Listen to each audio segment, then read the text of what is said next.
Ellos aseguran que sus orígenes se remontan a los sacerdotes egipcios, el sufí musulmán, la cábala judía, los arquitectos bizantinos y los grandes constructores de catedrales y palacios medievales. Sus enemigos dijeron de ellos que organizaron la Revolución Francesa y la rusa, que promovieron la independencia de los países americanos y que siempre conspiraron contra la Iglesia y el Estado.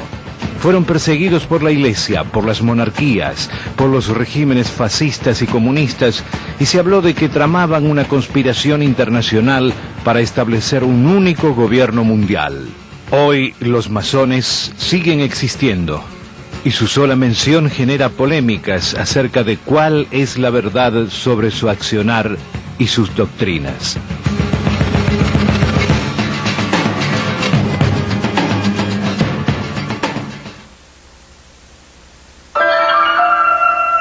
Dice la leyenda que en el siglo X a.C., el rey Salomón delegó en el gran maestro Hiram Abib la construcción del templo de Jerusalén. Era el mejor arquitecto de Tiro, experto en el arte de la fundición. Bajo su mando trabajaba una legión de albañiles, clasificados en 70.000 aprendices, 80.000 compañeros y 3.300 maestros. Cada grado mantenía sus conocimientos en secreto y se comunicaba por medio de palabras y gestos codificados que solo entendían sus iguales. Al terminar el templo, una obra maestra de la arquitectura, 3 compañeros llamados Abíbala, Fanor y Metusael decidieron hacerse admitir por la fuerza en los secretos de la maestría, presionando a Hiram para que se les revelara las palabras secretas. El maestro se negó, pues no los creía capacitados para adquirir ese saber, y los 3 discípulos lo golpearon hasta matarlo con sus instrumentos de trabajo, la escuadra, el compás y el martillo. Llevaron el cuerpo de Hiram al Líbano y lo enterraron en un bosque. 9 caballeros fueron enviados por Salomón tras las huellas del maestro. Al encontrar su tumba, plantaron sobre ella una planta de acacia y persiguieron a los asesinos hasta la costa de Jopa, donde estos se suicidaron. Es muy variada la simbología que ha heredado la moderna masonería de este mito. La clasificación de los hermanos en los 3 grados de aprendiz, compañero y maestro. Las columnas B y J del templo, donde los trabajadores percibían sus salarios de acuerdo a su categoría. Los elementos con que Hiram fue sacrificado y la acacia plantada sobre su tumba. Otros símbolos de la orden, como la estrella de David o la reconstrucción del templo de Salomón, recuerdan a la cábala judía, explicación secreta del sentido de los pasajes bíblicos. Lo mismo ocurre con el gnosticismo cristiano, el sufí y el budismo zen. Algunos historiadores sostienen que los primeros masones fueron los sacerdotes egipcios de Memphis y Heliópolis, quienes conocían las ciencias físicas y la astronomía, saberes que luego se trasladaron al pueblo judío en las doctrinas herméticas. Con la destrucción del templo de Salomón, el paganismo se apoderó de sus secretos y ceremonias. La masonería reapareció con el cristianismo con el objetivo de reconstruir el templo y se expandió por el mundo. Los propulsores de la antigüedad de la masonería han llevado esta creencia al extremo de sostener a modo de parábola que el primer masón fue Adán, quien habría sido iniciado por el gran arquitecto del universo. La idea del gran arquitecto creador del universo aún se mantiene en algunas logias masónicas. Entonces, para la masonería inglesa, el primer hecho fundamental es la creencia en Dios. De tal forma que en las constituciones queda excluido el ateo, estúpido y libertino, con una terminología muy presbiteriana de la época, o muy maniquea de la época, ¿no? Y entonces los masones hemos creado a través de los siglos un concepto que los involucra a todos los dioses, que es gran arquitecto del universo, pero con un cuidado, esto no es sincretismo. Sincretismo es decir, bueno, hay un Dios pero que se mueve, todos los dioses son el mismo. Y esto no. Creemos que si nosotros dijésemos que tenemos un Dios, que no lo tenemos, hemos leído en algún libro que tenemos un Dios y que le denominamos gran arquitecto del universo, y esto no es cierto, sino que es la expresión que permite tener en las reuniones charlas con nuestros iguales, en las cuales estamos hablando de un concepto creador, respetando lo que cada uno interprete. Si fuésemos sincretistas, estaríamos ofendiendo a nuestro hermano judío, a nuestro hermano católico romano, a nuestro hermano evangélico, protestante, musulmán o lo que fuese. La inclusión de la leyenda de Hiram o de la figura del gran arquitecto en su mitología no hace de la masonería una religión.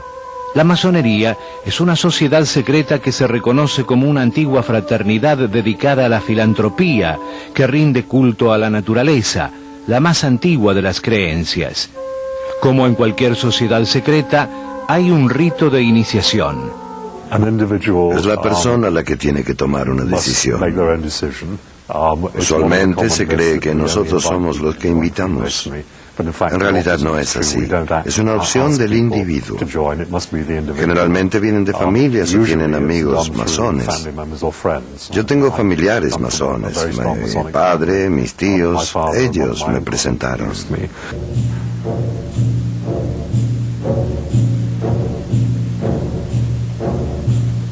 El candidato que desee ingresar debe someterse a una serie de aplomaciones o entrevistas con la logia y pasar por la cámara de reflexiones antes de ser iniciado.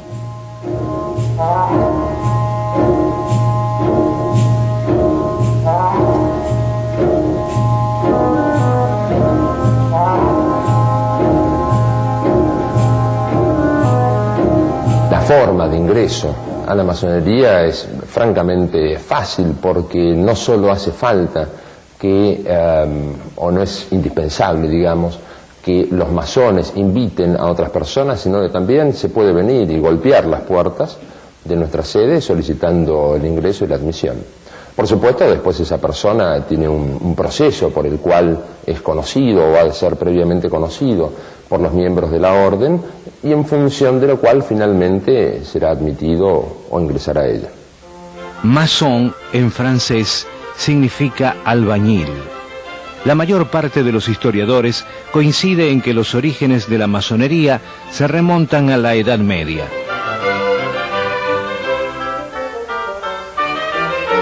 Es la época del surgimiento de las corporaciones de canteros o albañiles constructores, personas instruidas y a menudo celebridades como lo fueron los maestros comasinos del siglo VII.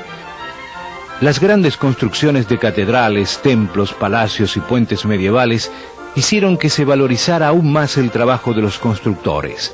Por esa época comenzaron a agruparse en guildas, fraternidades laborales que defendían a sus miembros de los abusos de los poderosos. Los hermanos, para ser admitidos, debían haber nacido libres, tener conducta irreprochable y ser conocedores del oficio. Los requerimientos son bastante simples, son ser mayor de edad, hombre,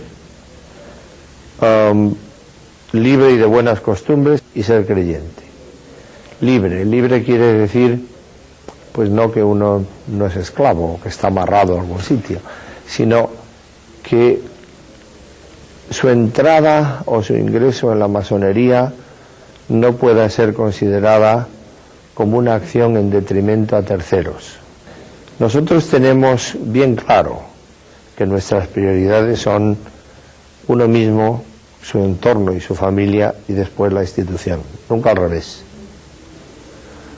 Eso es en lo que se refiere a ser libre. Nunca tengas una conducta que pueda actuar en detrimento tuyo, de tu familia o de la institución. Y de ahí se deducen las restricciones naturales que uno tiene. Las guildas se reunían en una casa pequeña a la que llamaban logia o taller. Además de los secretos del arte de la construcción, los maestros iniciaban a los aprendices en un saber filosófico que tenía sus raíces en la tradición esotérica, la filosofía pitagórica y la alquimia medieval, ciencia que buscaba transformar los metales en oro mediante fórmulas químicas, además de una transmutación espiritual.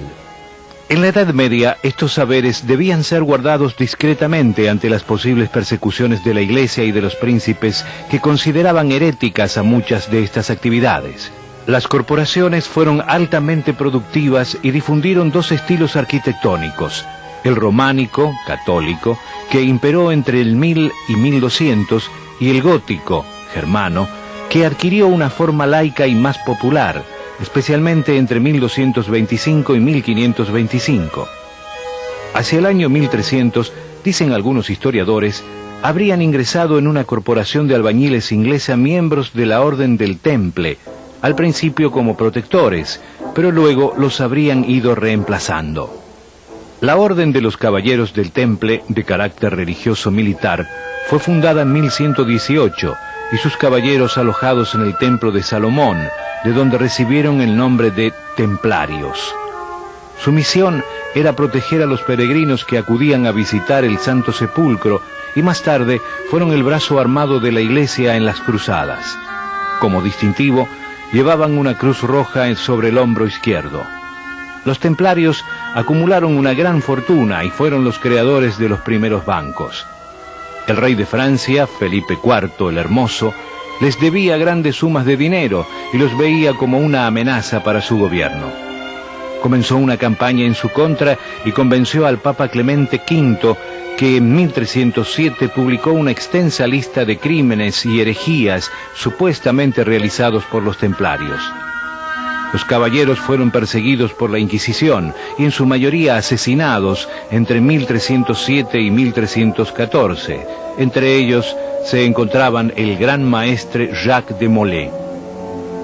Los masones de todo el mundo se reivindican como continuadores de los caballeros del templo y conservan numerosos elementos de esta orden, como la metáfora de la reconstrucción del templo de Salomón tras su destrucción y algunos de sus grados, entre otros el 19, sublime escocés del Jerusalén celeste, y 30, caballero Kadosh o del águila blanca y negra, ambos del rito escocés antiguo y aceptado.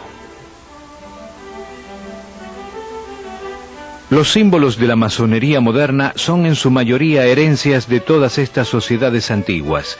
La escuadra y el compás formando un triángulo con el ojo de Dios en el medio, o la letra G, posiblemente del gran arquitecto del universo. El martillo, el compás, la escuadra, la plomada y el nivel recuerdan a los canteros martirizados en el siglo III por Diocleciano durante su lucha contra los cristianos. En la actualidad, los símbolos están relacionados con concepciones morales, aunque su significado no es unívoco. Sus principales fiestas, el día de San Juan Bautista en junio y San Juan Evangelista en diciembre, conmemoran los cambios de solsticios en un antiguo culto a la naturaleza.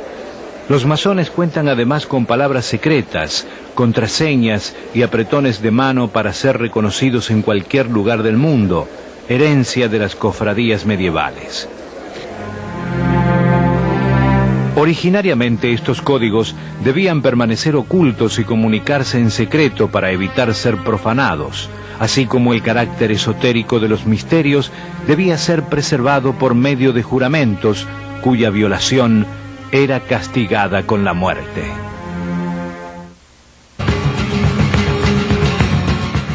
La primera asamblea de masones de la que se conserva documentación tuvo lugar en Alemania en 1275. Los trabajadores estaban exentos del pago de los impuestos, por lo que la orden comenzó a denominarse francmasonería, o en inglés Freemasonry. En el mismo siglo XV se fundó la Sociedad General de los Francmasones de Alemania, con numerosos talleres y logias, al igual que en otros países de Europa. Pero la historia de la masonería es también la historia de su enfrentamiento con la Iglesia y la persecución de los masones por parte de esta. En realidad, la Iglesia no le molestó la masonería desde el comienzo, sino que la amparó. Diríamos que prácticamente a las sombras de las catedrales se fueron levantando las primeras sociedades secretas. Secretos por lo que transmitían. La construcción de las catedrales, de los grandes edificios medievales, especialmente el gótico hacia adelante, hizo consigo que hubiera muchos secretos y muchas formas. Esta gente tenía una relación con la Iglesia única, por varias razones. En primer lugar, porque vivía de la Iglesia. Muchos de ellos eran eclesiásticos. Pero también había otra razón. ¿Quién estaba contra la Iglesia en el Medioevo? No había nadie. Un ateo, alguien que luchaba contra la Iglesia, no vivía dentro del reino, y por lo tanto dentro del imperio. Y por lo tanto podríamos decir que Europa era universalmente cristiana, hasta tal punto que cada uno de los gremios y algunas de estas sociedades secretas, entre ellos los arquitectos, tenían sus propios patronos. Desde los joyeros era Sanivos, por ejemplo, Sanif, que era famoso en Chartres. De tal modo que este problema comienza a nacer cuando el mundo comienza a tener una cierta secularización. Yo diría que más que secularización, una cierta laicización. Desde el siglo XII había comenzado una lucha de diferentes sectores contra el poder de la Iglesia que se veía fuertemente amenazada. Los papas advertían en la masonería el renacer de ciertas doctrinas paganas y el culto a la naturaleza.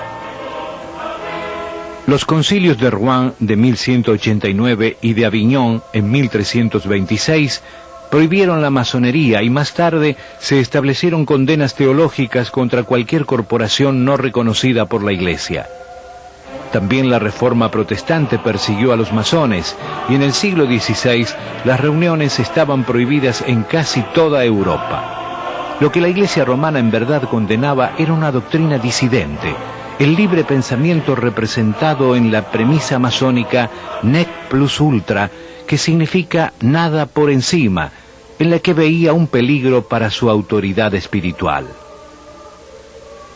Hay que atribuirlo también de pronto a las equivocaciones de la Iglesia, a las equivocaciones de la misma masonería. La Iglesia no puede aceptar que haya gente que dice que va a mejorar a la sociedad mejor de lo que han hecho todos los anteriores. El Rotary Club es una cosa de los comerciantes y entonces gracias al comercio vamos a mejorar la situación y la bondad de los hombres, como no lo han hecho las iglesias. Que hay un ataque de la masonería a la Iglesia.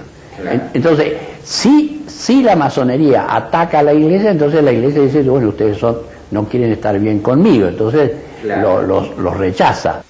A pesar de las numerosas acusaciones, los masones siempre han negado ser ateos. En las constituciones masónicas escritas por Anderson en 1721, se sostiene que los masones deben obedecer la ley moral, deben sujetarse a esa religión sobre la cual todos los hombres están de acuerdo, dejando a cada cual sus propias conclusiones. La única posición que no sería compatible con la masonería sería una posición de radical nihilismo, ¿no? De absoluta negatividad, diciendo que, bueno, que el hombre es un dolor inútil, que nada vale la pena, que es imposible mejorar la condición humana, ni personal ni colectivamente. Esa actitud, digamos, sería incompatible con el juego de la construcción. Si en la logia se pretende, digamos, crear una metáfora de constructores que trabajan juntos por un proyecto común y que se proponen a sí mismos una arquitectura interior para desarrollar su vida personal, hay que tener un mínimo de optimismo vital, ¿no? Algo puede ser construido. En este caos aparente, algún orden se podrá encontrar, o bien un orden proporcionado por un Dios revelado o por una voluntad humana de proyectar ese orden, o, en fin, tiene que haber algún tipo de orden sobre el cual se pueda construir. Un caos absoluto, un azar total, digamos, una posición de nihilismo radical no sería compatible con la masonería, y no por ningún tipo de limitación, sino porque faltaría ese presupuesto básico de que vamos a construir juntos, ¿no? Los masones se han jactado, sobre todo a partir del nacimiento de la masonería moderna, de poseer un espíritu de tolerancia hacia todas las creencias. En los siglos XVIII y XIX, las logias, que habían tenido un origen cristiano, se abrieron a judíos, musulmanes, budistas, panteístas y librepensadores en general. La masonería aceptaba a los católicos en su seno.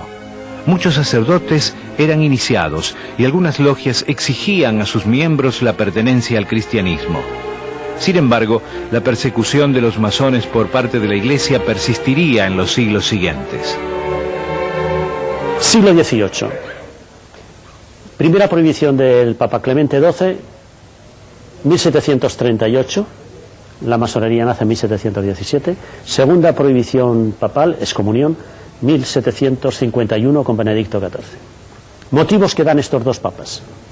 Pues siguiendo el ejemplo de los otros gobiernos, prohibimos la reunión de masones, reunión, no la masonería, reunión de masones, porque atenta contra la seguridad y tranquilidad de la República en el sentido dieciochesco de la palabra. Es decir, que las motivaciones para prohibir la masonería en el siglo XVIII son motivaciones políticas.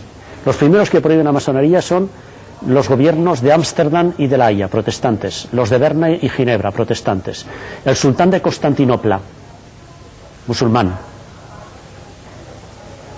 el rey de Roma, que al mismo tiempo era el Papa, que además lo dice claramente, siguiendo el ejemplo de los otros gobiernos y soberanos. ¿Por qué? Porque la masonería se presenta como una sociedad secreta en el siglo XVIII, secreta en cuanto que no pide autorización al soberano para erigirse.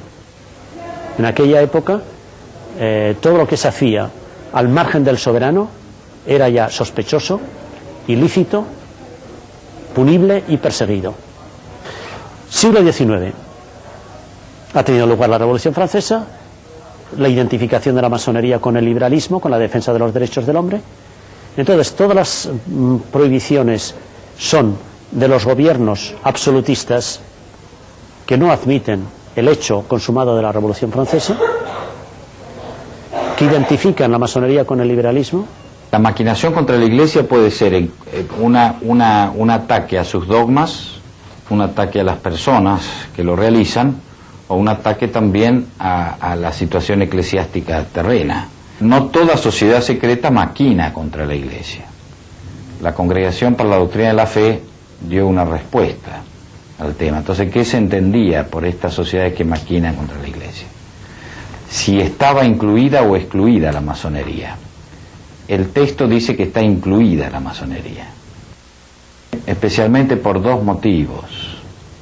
El primer motivo es porque el católico debe relacionarse con Dios por medio de los signos eclesiásticos, los signos de la Iglesia, no por medio de los otros signos o ritos que pueden traer lugar a dudas o a problemas de escándalo. Pero la segunda y principal lo es por la relatividad de la verdad y de la religión que mantiene el principio masón. Es decir, se mantiene para la Iglesia Católica, la verdad es una, y la forma de transmisión de la verdad se realiza por medio de esta forma concreta. Luego de la prohibición de Clemente XII en 1783, otros 7 papas hicieron lo mismo, incluido Juan Pablo II en 1983. En la actualidad, el cardenal Joseph Ratzinger dirige la Congregación para la Doctrina de la Fe, nombre moderno del Tribunal de la Santa Inquisición. Se trata del organismo eclesiástico que con mayor virulencia ha considerado a la masonería como un enemigo mortal. Y a la masonería no se le puede juzgar como si fuera una religión y los ritos masánicos como si fueran los sustitutivos de los sacramentos. Y la masonería no tiene una religión, no tiene una filosofía, ni tiene una Biblia, como el diccionario Langhoff-Posner, el Freimarer Lexicon, que cita a Ratzinger como si fuera la Biblia de la masonería. Es decir, que son una serie de incongruencias tales que, claro, como no pueden desde un punto de vista histórico apoyarse aquí, ni aquí, ni aquí, están buscando argumentos teológicos para condenar una asociación que no es una religión y por lo tanto no son válidos los argumentos teológicos. Así como existen diferentes tipos de masonería, lo mismo sucede hoy con la Iglesia. El mundo ha cambiado y también las relaciones entre ambas instituciones. Durante años tuvimos una muy buena relación con la Iglesia anglicana. En la mitad de los años 80, con otros grupos religiosos, el Sínodo General de la Iglesia Anglicana decidió investigar a la masonería libre. Surgieron lo que nosotros consideramos algunos reclamos agraviantes sobre la relación entre religión y la masonería libre. Felizmente, la mayoría en la Iglesia se dio cuenta de que el informe del Sínodo General había entendido mal a la masonería libre, y ahora estamos muy orgullosos de continuar siendo miembros de la masonería libre. Se dice a menudo que los hombres que asisten a la Iglesia Anglicana también son miembros activos de la logia local. Pese a la mala imagen de que no nos llevamos bien, la realidad es que nos llevamos muy bien con la Iglesia Anglicana. La relación con la Iglesia Católica Romana en este país es muy buena. Las autoridades católicas hace más de 30 años dijeron que, de acuerdo a su punto de vista, había una diferencia entre la masonería libre de aquí y las prácticas irregulares de la masonería libre en Europa. Los obispos de este país consideran que es compatible siempre que no haya conflictos de conciencia entre la religión y la masonería libre y que no cause inconvenientes con la propia familia. Y como resultado de esto, tenemos muchos católicos romanos que también pertenecen a la masonería libre. Hacia el fin del Renacimiento, las logias masónicas comenzaron a cambiar profundamente. La arquitectura se volvió más económica y las antiguas cofradías de albañiles fueron dejadas de lado. Esas viejas corporaciones de masones de piedra comenzaron a aceptar en su seno a personalidades ajenas al ámbito arquitectónico, como nobles, burgueses, sacerdotes o abogados que compartían el mismo interés por un tipo de reflexión sin dogmatismos. Estos iniciados recibieron el nombre de masones aceptados. De esta forma, la masonería operativa de los artesanos medievales fue declinando hasta convertirse en el siglo XVIII en una masonería que se llamó especulativa o simbólica, que conservó la estructura, los grados, símbolos, rituales y metáforas de la anterior.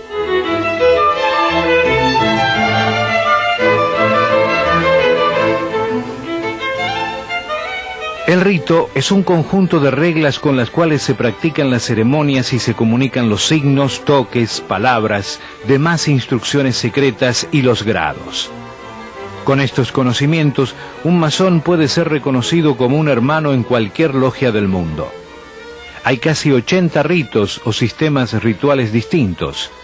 Entre los más conocidos se encuentran el rito escocés antiguo y aceptado, con sus 33 grados, el rito de York, el rito antiguo reformado y el rito de heredón o de perfección.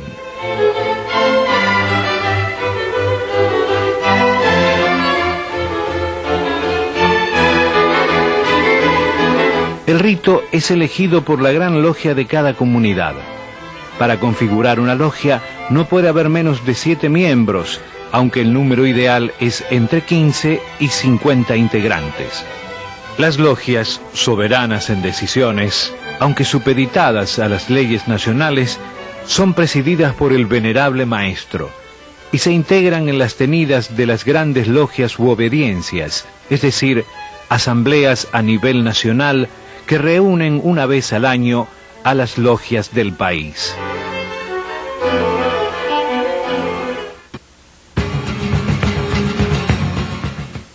En 1717, el día de San Juan Bautista, patrono de los masones, 4 logias inglesas se reunieron en Londres. Ese día se considera la fecha de nacimiento de la masonería moderna. Allí fue elegido el gran maestre George Payne y se constituyó una logia central, la Gran Logia de Inglaterra, con un nuevo estatuto. Se establecieron las 3 joyas de las logias: la escuadra, el compás y el libro sagrado, símbolos del triple lema igualdad, libertad y fraternidad. De su cuna en Alemania e Italia, la masonería había pasado a Inglaterra. Luego volvió al continente y se expandió por toda Europa. En 1750 había también logias en Bohemia, Rusia, el continente americano, África, la India y Japón. Personalidades de todos los ámbitos y nacionalidades se iniciaron en la cofradía, como los compositores Wolfgang Amadeus Mozart, Johann Sebastian Bach y Ludwig van Beethoven, escritores como Alejandro Dumas y León Tolstoy, y miembros de la corona de Inglaterra, Suecia, Prusia y Dinamarca. Pero el mundo europeo estaba cambiando. El iluminismo comenzaba a dar por tierra con varios siglos de oscurantismo e implantaba en el trono a la razón. La masonería no era ajena a estos cambios. Muchos se producían en sus logias y algunas cofradías se inclinaron hacia la acción política. Los detractores de la orden sostienen que ella fue la que organizó la Revolución Francesa, las dos comunas de París y la Revolución Rusa. Lo cierto es que a lo largo de la historia muchos masones tomaron parte activa en muchos movimientos revolucionarios como los que tuvieron lugar en Inglaterra en el siglo XVII, la independencia norteamericana, el movimiento emancipador hispanoamericano, las dos repúblicas españolas. También hubo presencia de masones en el movimiento emancipador chino, liderado por Sun Yat-sen, que derrocó a la dinastía manchú. En el caso de Francia en 1789, algunos de sus inspiradores y propulsores, como Voltaire, Montesquieu, Danton, Robespierre, Jean-Paul Marat y Herbert, pertenecían a sus logias, y la revolución tomó de los masones la consigna libertad, igualdad y fraternidad. Por supuesto, la Revolución Francesa no la hicieron los masones, eso está clarísimo, ni la Revolución Menchevique. Y si no la hicieron los masones, tampoco la pudo hacer una entidad como es la masonería, ¿no? El distinguir entre la acción individual y la acción colectiva es fundamental como punto de partida histórico. En la Revolución Francesa, por supuesto, no interviene la masonería. Intervienen algunos masones, por ejemplo, Guillotin, inventando la guillotina. Cuando estalla la Revolución Francesa, en el 89, de 400 logias que hay en Francia, 54 estaban presididas por sacerdotes católicos. Los venerables eran sacerdotes católicos. Cuando termina la Revolución Francesa, esta masonería, que era una masonería aristocrática, nobiliaria, de la alta burguesía, ha desaparecido. La mayor parte o muertos o en la emigración.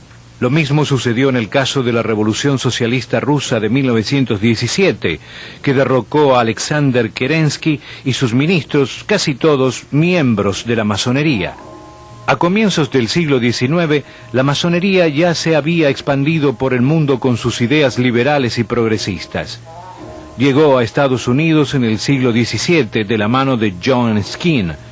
Participó en la independencia y contó con la participación de 16 presidentes a lo largo de la historia del país, entre ellos George Washington, Franklin Roosevelt, Harry Truman y Lyndon Johnson. En 1773, tras un intento vano de unificar todas las logias, comenzó a funcionar el Gran Oriente de Francia, y un siglo más tarde se produjo la ruptura con la masonería anglosajona, que se denominó de allí en adelante masonería regular. A diferencia de esta, la masonería liberal de la Europa latina no exigía a sus miembros poseer creencias religiosas y a fines del siglo XVIII permitió que las mujeres fueran iniciadas en sus logias. Salvo contadas excepciones, las mujeres nunca habían trabajado en arquitectura, por lo que tenían vedado el ingreso a las logias. Pero ya en el siglo XVIII habían comenzado a participar en la vida política, y su rechazo afectaba al principio de igualdad sustentado por la orden. En el año 1730 nació en Francia el rito de adopción o masonería de las damas, luego difundido a todo el mundo. Sus logias eran creadas por logias masculinas que las tutelaban y supervisaban. La masonería, como otras vías de desarrollo, ¿no?, de desarrollo interno, indudablemente que ayudan a capacitar a la mujer para estar más preparada en su evolución. Y en los países islámicos, como concretamente Egipto, en este momento no conozco que haya masonerías femeninas allá. Seguramente tiene que pasar un cierto tiempo de maduración y de evolución del hombre para que lo permita, y que dé las facilidades, ¿ya? Y que la mujer logre descubrir, ¿no?, estas valiosas herramientas que no son para pelear con el hombre, que son para permitir que las mujeres sean más preparadas, que se conozcan mejor a sí mismas, que estén, al igual que todo el resto de la humanidad, capacitadas para llegar a ser mejores elementos personales, por lo tanto mejores elementos sociales. A fines del siglo XIX surgieron las primeras logias mixtas. Unos años después, la masonería femenina abandonó el rito de adopción que la mantenía supeditada a la masculina y trabajó desde entonces con el rito escocés antiguo y aceptado.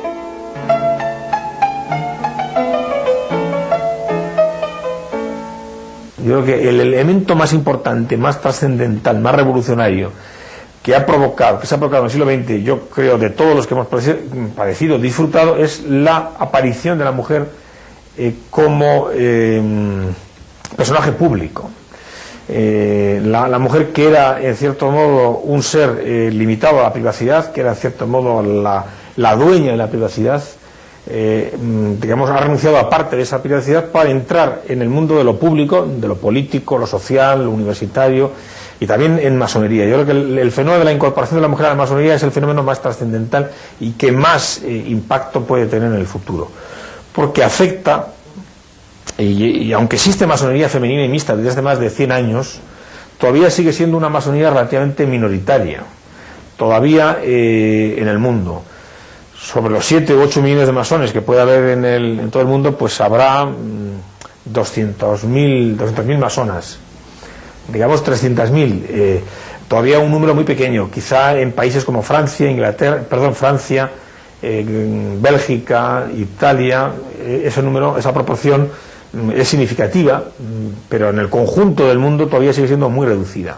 No solo la admisión de las mujeres significó un cambio para la masonería. La cofradía, que siglos atrás hizo a sus miembros un juramento de silencio bajo amenaza de muerte, sostiene hoy que no es una sociedad secreta, sino discreta. El que desea hacer pública su condición de masón puede hacerlo, pero está impedido de hacer declaraciones con respecto a sus hermanos sin su consentimiento. Claro, eso no es fácil entender. Que una asociación secreta de la que se pueden comprar sus constituciones, de la que se pueden comprar sus revistas, en la que se puede trabajar en sus archivos, que se conocen la dirección de todas las logias masónicas del mundo, puesto que se publica. Podría haberla traído aquí, yo no soy masón y sin embargo la tengo, ¿no? ¿Dónde está el secreto? Hay asociaciones católicas que son mucho más secretas. Entonces, la masonería no es una asociación secreta. Como mucho será una asociación discreta. No andan por ahí diciendo yo soy masón. Sin embargo, la mayor parte de ellos suele llevar en la solapa el emblema diciendo yo soy masón. O bien la hoja de la acacia, o bien el escudo, el anagrama del compás Pero eso no es ser secreto. Por lo tanto, la masonería no es una sociedad secreta. Que la masonería, en situaciones históricas complicadas, cuando estaba fuera de la ley, cuando era perseguida a muerte, en el caso de España durante la Guerra Civil, el hecho de ser masón era delito de muerte sin necesidad de proceso previo. Bastaba que un señor le dijera al otro, ¿tú eres masón?, ese señor era fusilado inmediatamente. En el año 1887, un periodista conocido como Leo Taxil creó una historia en la que acusaba a los masones de realizar ritos satánicos, practicar la brujería y conspirar contra el poder político y religioso. Las acusaciones se concentraban en la persona de Albert Pike, a quien le atribuía el haber hablado con el diablo disfrazado de cocodrilo. Existen versiones contradictorias con respecto a quién fuera el más importante pensador masónico norteamericano del siglo XIX. Sus hermanos lo recuerdan al frente de una intensa campaña porque se respetaran las libertades dentro de la organización, criticando a las logias que no aceptaban mujeres, judíos o negros. Sin embargo, Pike fue acusado más tarde de haber pertenecido a la asociación racista Ku Klux Klan del sur de los Estados Unidos. Texil admitió haber sido pagado por el Vaticano, pero la historia sirvió para justificar la matanza de masones en la Alemania nazi, en la Italia de Benito Mussolini y en el Portugal del dictador Oliveira Salazar. Se los acusó en todos los casos de pertenecer a la sinarquía, supuesta sociedad que conspiraba internacionalmente para instalar un único gobierno masón. Bueno, Leo Taxil creo que está desacreditado por sí mismo cuando hacia el final de su vida reconoció que él había inventado toda la historia. Que los altos grados tienen algún tipo de relación de un país con otro para manejar el mundo es una mentira total. Los altos grados que gobierna el Supremo Consejo están dedicados exclusivamente al desarrollo detallado de los estudios que hacen al hombre pensar en el progreso de la humanidad, en que los seres humanos nos comprendamos unos a otros, nos aceptemos a pesar de las diferencias que hay.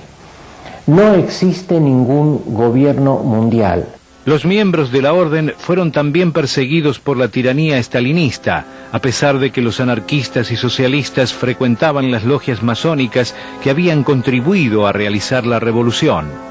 En general, los masones sufrieron prohibiciones en todas las dictaduras y gobiernos autoritarios. Yo creo que es absolutamente real que en España y en Alemania fueron perseguidos, pero eso no quiere decir que fueron especialmente perseguidos, porque en el Tercer Reich se perseguía todo lo que no era propicio para la vocación mesiánica que se había autoasignado este señor Hitler. Entonces cayeron los masones en desgracia, como cayeron los judíos, como cayeron los católicos, como cayeron protestantes de buena fe, como cualquiera que no fueran ellos. Es decir, no puede decirse que por eso está demostrando que hay una particular inquina. Es una inquina particular contra todo lo que no fueran ellos. Lo del señor Franco creo que es un poco diferente y ahí me parece que está la presencia de esa faz triunfalista de poder de la Iglesia que venía de una victoria, porque fue una victoria que obtuvieron en la guerra del 36-39 y que naturalmente en las filas republicanas, además de valiosísima gente que no tenía nada que ver con la masonería, habría seguramente masones, entonces aprovecharon, pero Franco persiguió muchísimo más a los comunistas que a la masonería, hizo muchísimo más desgaste y sangría y permanente contra los comunistas que contra la masonería. Entonces me parece que están diciendo una verdad a medias. Es cierto que fueron perseguidos, pero no fueron exclusivamente perseguidos. En los regímenes dictatoriales se persigue a todo lo que no sea la voz del dictador. Pero los masones nunca abrazaron una causa política en forma unificada y no siempre estuvieron de parte de las revoluciones. Es el caso de la famosa logia italiana Propaganda II, o P2, algunos de cuyos integrantes, bajo el mando del fascista Licio Gelli, formaron una logia pseudo-masónica. Detrás de esta se escondía la organización Ordine Nuovo, a la que se atribuyó la masacre de Piazza Fontana en 1969 y 10 años más tarde el asesinato de Vittorio Corsio. En primer lugar, los masones apoyaron a Mussolini y apoyaron a Hitler. Y cuando se dieron cuenta ya era demasiado tarde. En Italia tuvieron que autodisolverse cuando Mussolini empezó la persecución. Pero en un principio le apoyaron. Y a Hitler también. Y si preguntamos qué ha pasado con algunas dictaduras de la América hispana, Chile, bueno, Allende era masón, pero es que Pinochet también, ¿eh? ¿Y cuál fue la actitud de la masonería ante Pinochet?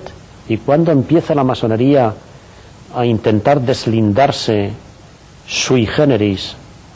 Y no digamos nada del caso de Argentina.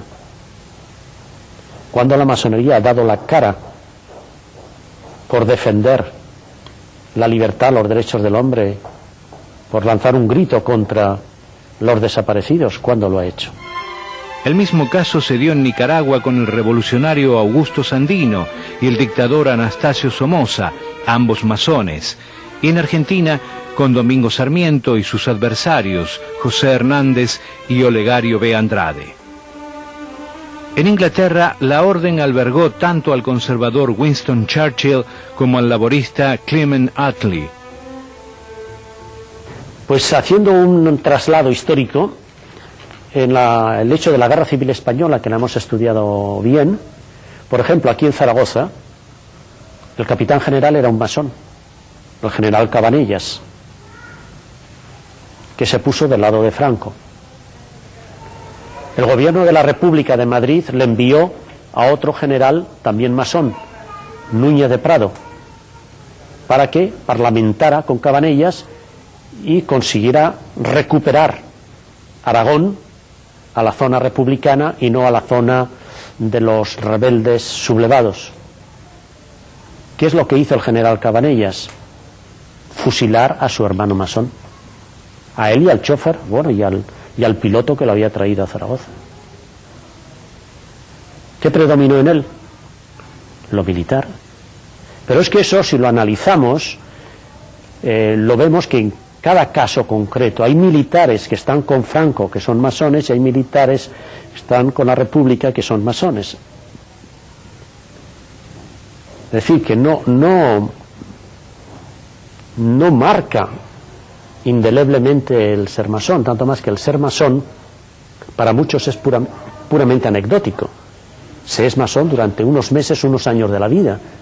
Si la masonería es hoy una sociedad discreta que se permite hablar públicamente, que tiene cientos de sitios en internet y una imagen pública muy fuerte, es porque ya no es perseguida por los gobiernos. Y esto puede explicarse porque hoy en día la política no forma parte de las discusiones de las logias, como tampoco la religión. En el siglo XVIII, la masonería se expandió por todo el mundo. Mientras en Europa sus afiliados intervenían en las grandes revoluciones, la semilla se diseminaba por el nuevo continente. Se dijo que Simón Bolívar, Francisco de Miranda, José Martí y otros héroes de la independencia latinoamericana fueron masones. Algunos historiadores aseguraron que San Martín y Bolívar se saludaron en Guayaquil con un abrazo fraterno, conocido solo por los iniciados del compás y la escuadra. ¿Fue ese encuentro un triunfo de la cofradía? ¿Fue la logia Lautaro, con sus ideas emancipadoras, una logia masónica? La orden sostiene que patriotas como Manuel Belgrano, Cornelio Saavedra y Juan José Paso fueron iniciados. Durante el régimen de Juan Manuel de Rosas, los masones fueron perseguidos y al terminar su gobierno se fundó la Institución Nacional de la Masonería Argentina Moderna. ¿Acaso intervino la cofradía en la caída del dictador? Hacia fines del siglo XIX se intensificó el enfrentamiento entre la masonería y la iglesia.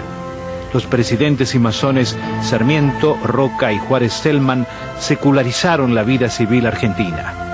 ¿Qué papel jugó la masonería en la separación del Estado y la Iglesia? Una madrugada de junio de 1955, algunos historiadores católicos la hallaron responsable del incendio de una docena de iglesias, responsabilizando a sectores que respondían al entonces presidente Juan Domingo Perón, meses antes de que un golpe militar lo derrocara. ¿Intervinieron realmente los masones en los incendios? Su historia en Argentina y Latinoamérica también está llena de enigmas y misterios sobre el pasado, el presente y el futuro de la masonería.